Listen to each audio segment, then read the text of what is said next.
If you're enjoying this video and you want to catch the whole thing, you can watch that at thirdeyechampagne.com or patreon.com/Kirsten Langston. Okay, the only person here in these cards right now is Justin Baldoni, and he's not coming across with some very great cards. He's really not. So he's coming in here with the guilty card first and foremost. There he is. And this man is biding his time to get to the finish line. Like he's like, I will drag everybody through the mud. I don't care what I do. This is how it's going down. He's also got the devil card here and the illusion delusion card coming in. So this is I mean, I think this man is really just trying to muddy the waters here and throw anybody he can under the bus. Honestly, he's ready to go balls to the wall. He's ready to go balls to the wall. That's clear as a bell, and I think he is going balls to the wall.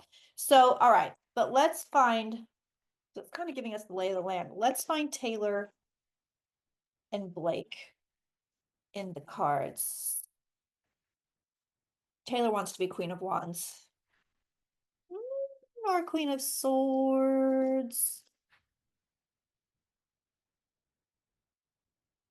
It's weird. They both kind of want to be Queen of Wands. I guess we're gonna do that.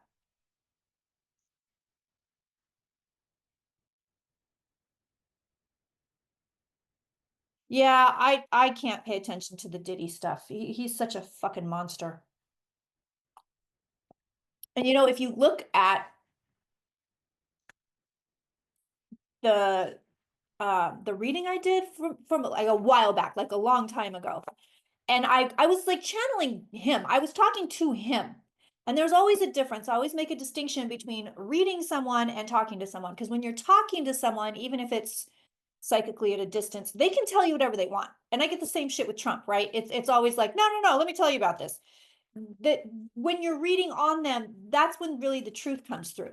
But if you go back and you look at him talking to me when I'm channeling him, he's like, oh no. I mean, just every denial in the book. Oh, it was all consensual and everything's fine, and I didn't do this, and I'm being framed, and da da da da da. I mean, you can watch it. I remember it clear as a bell. Well, we're looking at this friendship here. Sidebar on the Diddy stuff. But we're looking at this friendship with Blake and Taylor, and let's see what's going on here. Guides are telling me they're done. Small possibility of a sliver for a reunion, but mostly they're done. The text messages are legit. I mean, she really had to, but I think also Blake had this assumption that Taylor was going to have her back, and she kind of didn't. Yeah, the Khaleesi thing did not help when Blake said, you know, I'll release my dragons, or she said Taylor Swift, I'm the Khaleesi and Taylor Swift is one of my dragons or something.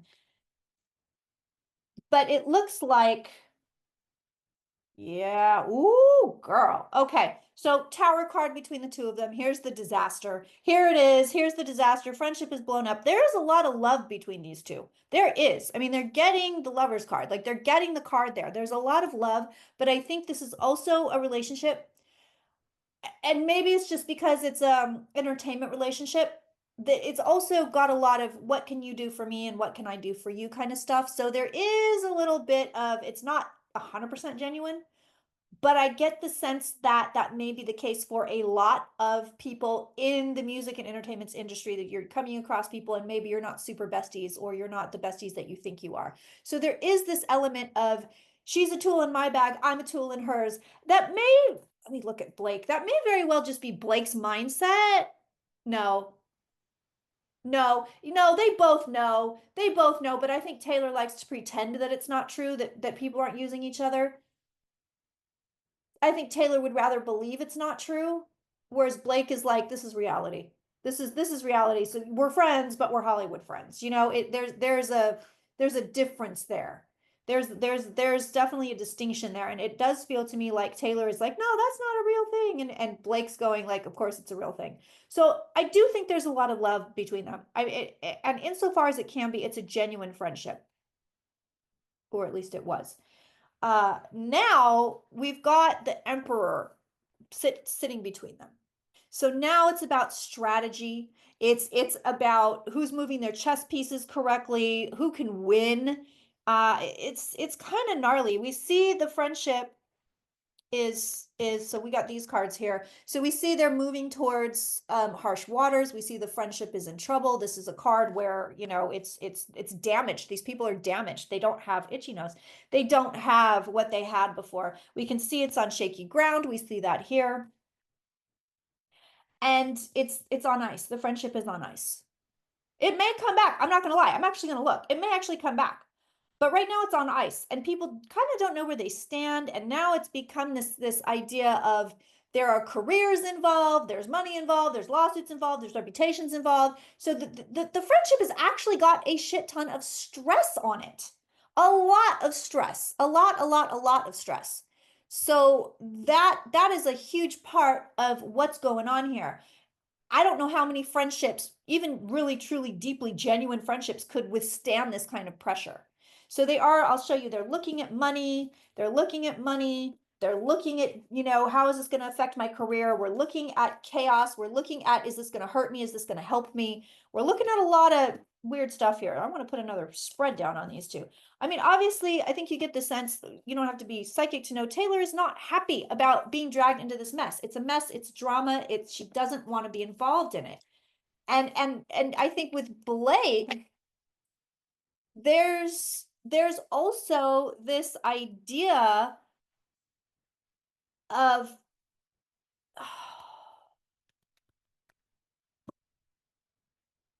I think disappointment that Taylor didn't jump to have her back.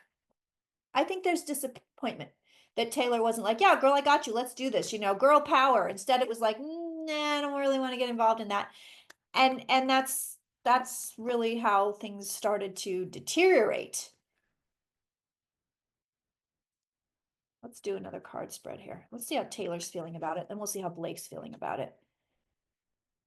And then I want to look at, is there any benefit for Taylor to get involved? No. Taylor doesn't want to have anything to do with it. I want to look at Justin Baldoni again as well, just to kind of see where he's going. But I think he likes this. I think he likes making a mess. He just doesn't have the best energy. He just doesn't. Honestly, Blake Lively, I mean, it sucks because there's a really big smear campaign going online against her and Ryan Reynolds. Huge. You can see Baldoni's team, who I believe is the same team that Johnny Depp used is the same PR firm, is really just like grinding these people into dust.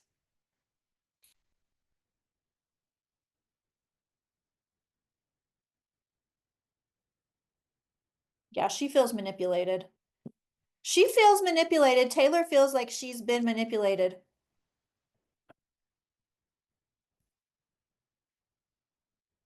Devil's on top of Taylor Swift. She wants out. Oh, so here's the courts. And here's Taylor Swift going, do not involve me. This is stressing me out. I don't want to be involved in this. I don't want to have to deal with any of this. Yeah, she's stressed out about the whole thing. And then we also have, so Devil is on top of her. So it's this massive, I'm just doing it because habit. It's this massive, sort of trying to figure out where everything's going, because it's also coming in with these two cards here, the two swords, which is kind of her trying to figure out what the hell is going on. Why is this happening? What's happening? She also has the Seven of Cups below her. So it looks like there's a little bit of, I don't know what is true. I don't know what isn't true. You know what I mean? There's confusion for her. There's confusion for her. And we also see that here in her, above her in the reading, there's confusion. What the hell is going on? But she also definitely doesn't want to be dragged into it. Not at all. So there's the tower again. So she's essentially saying this is a disaster. I want nothing to do with it. She wants to distance herself from all of it. She wants to distance herself. So her strategy is to go to whatever's new, to go to whatever's brand new. Just boop, let's just go to these two brand new aces and not think about anything I have to do with Blake or Justin. She don't want to be associated with any of it, especially if Blake Lively loses her lawsuit or has to settle her lawsuit. She doesn't want to be associated with loss. She does not. Honestly, as to whether or not she continues the friendship, even in a superficial way, or even just if I see you, we'll be friendly kind of a way, she's 50-50. She's absolutely 50-50, because here's your card of being alone. And then over here you have the 50-50 card. So she's going, yeah, maybe we'll never be friends again. All right, let's look at Blake. And yeah, we'll look at Blake's marriage. I think that's a good idea. That's a good idea. Let's see how Blake's feeling about all of this. She's pissed. First thing that comes through on her is she is absolutely livid. Absolutely livid.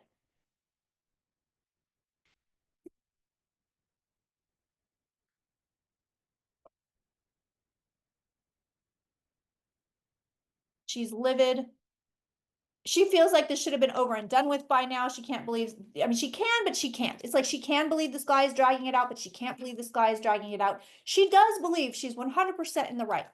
I will tell you that right now. This woman is like, nope, all of this shit happened. This guy's a piece of trash. I'm 100% right. And she'll stick to that to her dying day.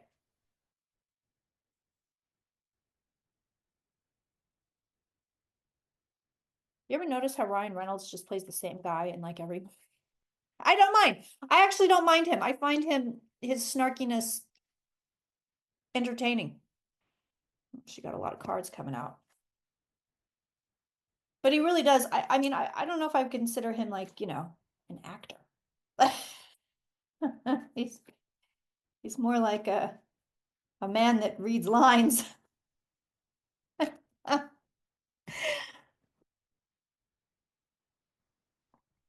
But you know what?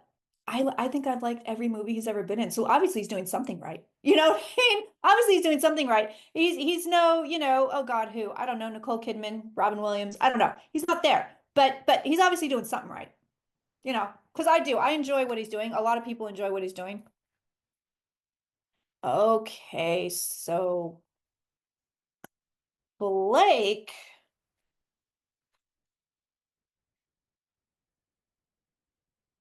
she's not even thinking about Taylor Swift. She's not even thinking about Taylor Swift, but she's thinking about this lawsuit and she feels like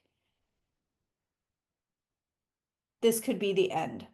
She's looking at money. So lawsuit again shows up here. Here's the courts. She's looking at money, how's what it's costing, how it's going to cost.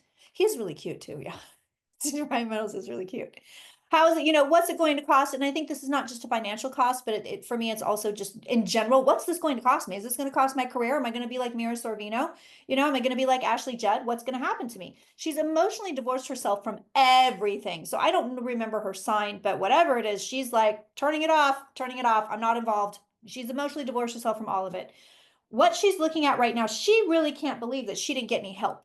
So I think that's a huge, oh God, I've been having something mess with my eye all day long and I can't seem to fix it.